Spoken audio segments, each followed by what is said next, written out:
Assalamualaikum warahmatullahi wabarakatuh. Selamat sore ya buat teman-teman semuanya, khususnya yang selalu menantikan video-video terbaru atau updatean terbaru dari channel Selusi.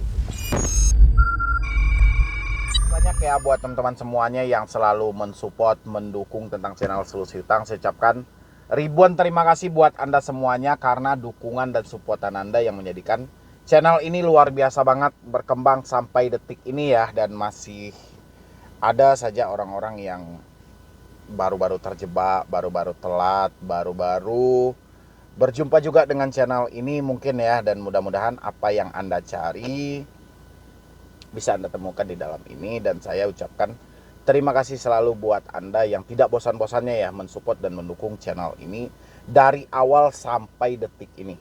Jadi saya ucapkan yang sebesar-besarnya tanpa kecuali buat teman-teman semuanya ya. Dan saya sampaikan juga buat teman-teman semuanya yang mau masuk dalam grup WhatsApp saya juga boleh. Anda boleh klik tombol gabung yang ada di bawah nama channel, atau Anda bisa hubungi nomor handphone yang ada di layar untuk gabung di dalam grup WhatsApp juga boleh. Atau Anda yang hanya sebatas konsultasi dan diskusi saja, tidak mau bergabung dalam grup WhatsApp juga boleh.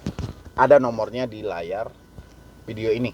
Anda tinggal rubah aja tampilannya jadi HD, itu nanti juga akan nampak ya. Tapi kalau tampilannya terlalu kecil kualitasnya, itu sulit buat dilihat ya. Dan bagi teman-teman semuanya yang belum mensupport channel ini, boleh disupport dulu, karena hari ini saya mau membahas tentang 3 permasalahan yang terjadi di dalam pemikiran si debetur yang telat bayar pinjol legal ya, atau yang tidak mampu lagi bayar pinjol legal, atau sudah tidak sanggup lagi bayar pinjol legal. Ini 3 permasalahan yang terjadi dalam diri mereka, dan ini nyaris bisa melebar kemana-mana kalau tidak diperbaiki sesegera mungkin ya. Dan saya mau bahas ini buat teman-teman semuanya, silahkan disupport.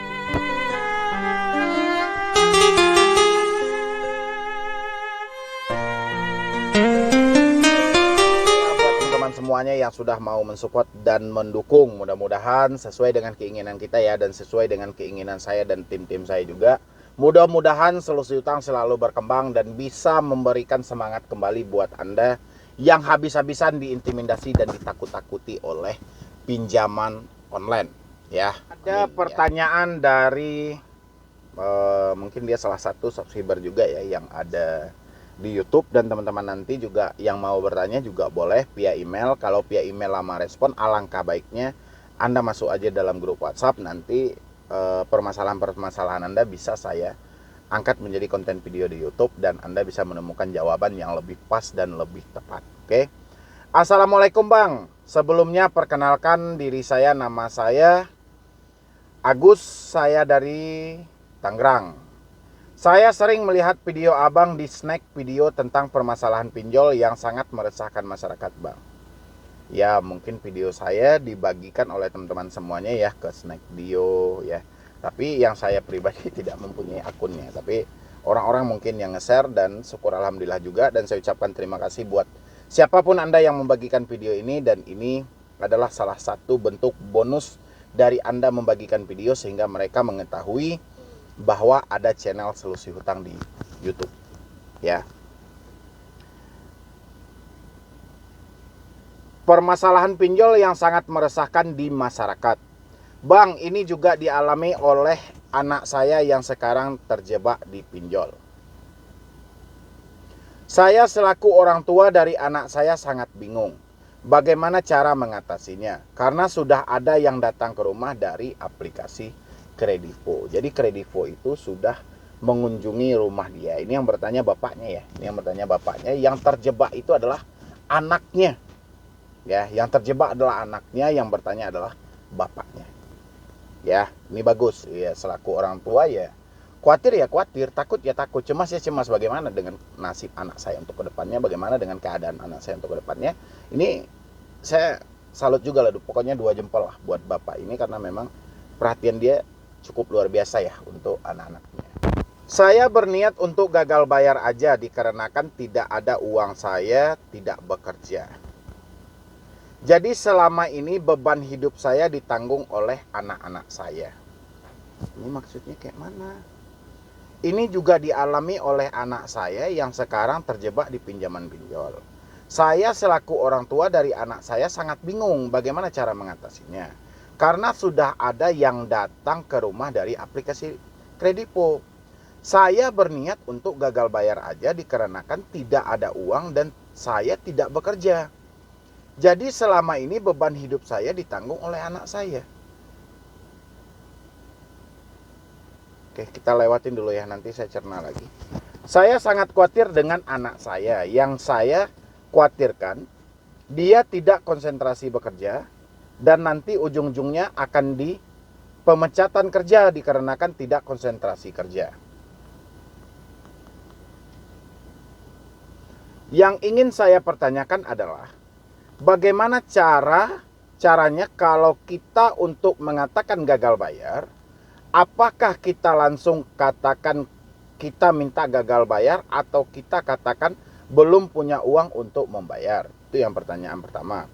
Pertanyaan yang kedua, kalau kita gagal bayar, apakah para pinjol langsung membuatkan surat somasi untuk kita? Dan bagaimana jika anak saya dapat surat somasi dari pinjol? Apa yang harus dilakukan oleh anak saya? Misalnya diabaikan atau bagaimana, Bang? Itu pertanyaan kedua. Pertanyaan ketiga, apakah surat somasi itu berujung dengan ke pengadilan? Mohon pencerahannya untuk saya dan keluarga agar saya bisa mengatasi masalah ini. Bang, bagaimana cara untuk bergabung di WhatsApp grup Abang karena di HP saya tidak terlihat nomor HP-nya. Mohon Bang, saya minta nomor HP di grup WhatsApp-nya. Oke. Untuk bergabung di dalam grup WhatsApp, kalau Anda tidak melihat nomor HP, coba rubah tampilan kualitas dari video yang ditonton. Ya, contohnya video yang ditonton saat ini kualitasnya mungkin 144 gitu loh. Coba diganti ke 720 HD biar nomor yang ada di layar itu terlihat jelas. Ya. Kalau misalnya ingin bergabung di dalam grup WhatsApp, bisa klik tombol gabung yang ada di bawah nama channel saya. Kalau misalnya kita membuka dengan versi laptop, itu adanya di pojok kanan atas. Ya, di situ ada subscribe, ada juga gabung. Tinggal klik. Ya.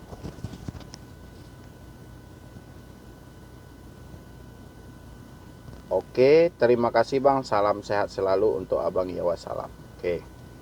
Yang pertama di sini si bapaknya bilang di sini yang saya cerna ya, ini juga dialami oleh anak saya yang sekarang terjebak di pinjam pinjol. Jadi anaknya terjebak di pinjaman online. Ya. Jadi dia selaku orang tua sangat bingung bagaimana cara mengatasinya.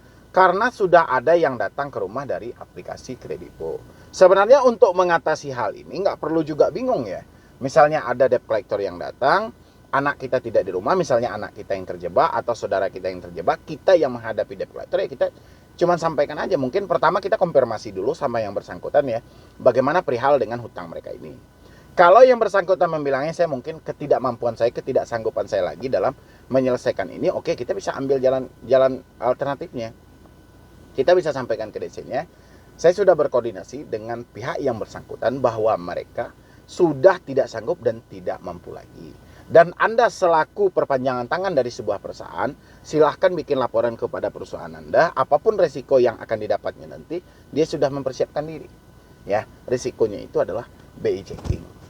Ya, ini kan disebutin cuman satu aplikasi aja ya, Kredipo. Habis itu yang saya agak bingungnya di sini, saya berniat untuk gagal bayar. Dia bilang gitu, saya berniat untuk gagal bayar. Ya.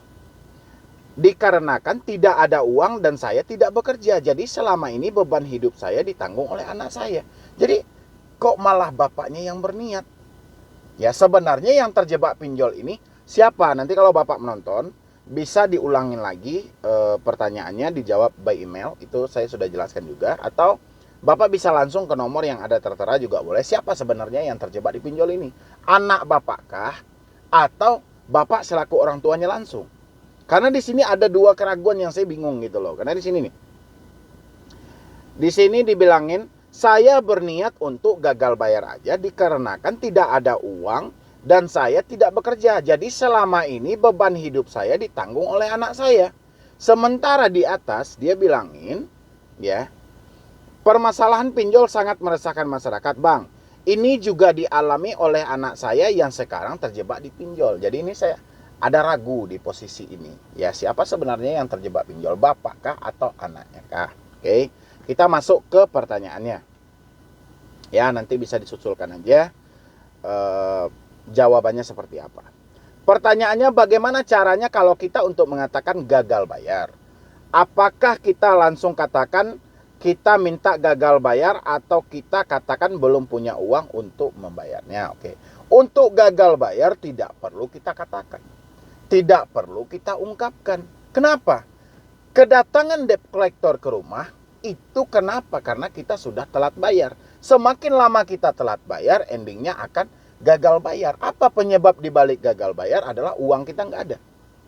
Ya, jadi kita katakan, kita sampaikan, ya, itu endingnya juga akan sama. Yang harusnya kita sampaikan adalah saya sedang mengusahakan. Tapi kalau untuk gagal bayar kita tidak perlu menyampaikan karena faktalah yang berbicara. Ya, kenapa seperti itu, Bang? Ya iya, karena untuk kita membayar hal-hal seperti ini, ya, kita membayar hal seperti ini dibutuhkan uang. Sementara uang kita tidak ada. Jadi mau tidak mau gagal bayar itu akan mengikut ketika uang kita tidak ada. Yang harusnya kita katakan adalah saya masih usahakan. Kalau Anda masih menunggu, saya akan usahakan. Tapi kalau Anda tidak bisa menunggu, saya akan terima resiko apapun itu.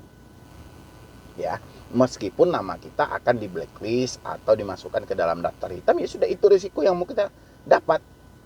Ya, jadi itu yang jawaban yang pertama. Jadi kita tidak perlu mengatakannya. Kalau mereka menyampaikannya, ya sudah, bilang aja saya sudah tidak mampu dan tidak sanggup.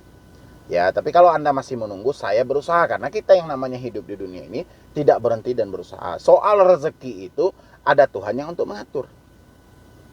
Ya, jadi kalau bilangin saat ini saya nggak ada duit, ya mana tahu seminggu lagi, 2 minggu lagi, kan rezeki manusia kan nggak ada yang tahu. Ya, jadi untuk gagal bayar tidak perlu diinformasikan karena itu adalah fakta yang menjawab semua itu.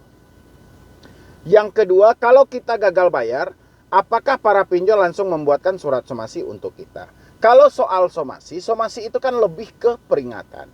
Memperingatkan soal tagihan kita, perihal dalam tagihan kita yang telah terlambat sampai sekian hari atau sekian bulan. Ya, kita masih ada itikat baik untuk menyelesaikan atau sudah tidak ada. Ya kan itu bahasa dari somasi itu. Sementara hari ini yang terjadi adalah bukan kita tidak ada itikat baik, cuman kita sudah tidak ada uang. Ya. Jadi dia sengaja mengirim somasi itu sebelum mereka mentindaklanjuti data kita ini. Ditindaklanjuti mungkin saja dimasukkan ke dalam blacklist, dimasukkan ke dalam daftar hitam atau diserahkan ke OJK, ya itu. Ya. Bagaimana jika anak saya dapat surat somasi dari pinjol? Ya jika anak bapak dapat surat somasi, mau bapak mau anak bapak, ya persisnya akan sama. Somasi itu sama-sama poinnya adalah mengingati suatu tagihan. Ya, jadi sama, yang penting jangan takut dan jangan panik ketika mendapatkan surat somasi ini. Ya, somasi itu bermacam-macam, bisa dikirim langsung melalui pos dan bisa juga melalui WA gitu loh. Ya, atau bisa juga melalui email. Ya, jadi berbagai macam sih. Apa yang harus dilakukan oleh anak saya? Yang harus dilakukannya jangan bingung. Ya. Misalnya diabaikan atau bagaimana, Bang? Ya memang iya. Jadi somasi itu kita jawabnya pakai apa? Somasi yang mereka kirim itu seharusnya kita jawab itu dengan pembayaran. Saat ini kesulitan kita adalah duit kita nggak ada. Jadi kayak mana kita mau menjawabnya? Kalau hanya kita jawab dengan melalui surat kembali, sama aja bohong. Ya, misal kita jawab saya masih nunggu nih, duit saya ada 1 minggu lagi. Nanti 1 minggu lagi duit kita juga nggak ada, kan makin parah.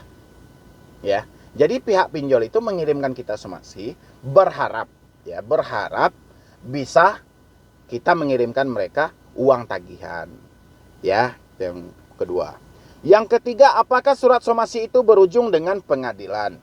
Somasi itu tidak selalu berujung ke pengadilan. Ya, somasi ini hanya sebatas peringatan bahwa tagihan kita telah melampaui kesepakatan yang ada. Dan mereka mengingatkan sebelum kita menerima risiko-risiko yang telah ditaati oleh OJK, yang dibikin oleh OJK. Ya, jadi somasi itu tidak selalu untuk ke pengadilan. Dan kalau pihak pinjol ingin memproses kita juga ke pengadilan, boleh, silahkan. Ya, karena negara kita ini negara hukum, semuanya ada jalur hukumnya masing-masing, tidak boleh main hakim sendiri. Ya, tapi sayangnya sampai detik ini belum ada pihak pinjol yang mau merugi, ya, yang mau mengeluarkan uang mereka secara cuma-cuma untuk memproses orang-orang yang sudah tidak mampu dan tidak sanggup gitu loh. Ya.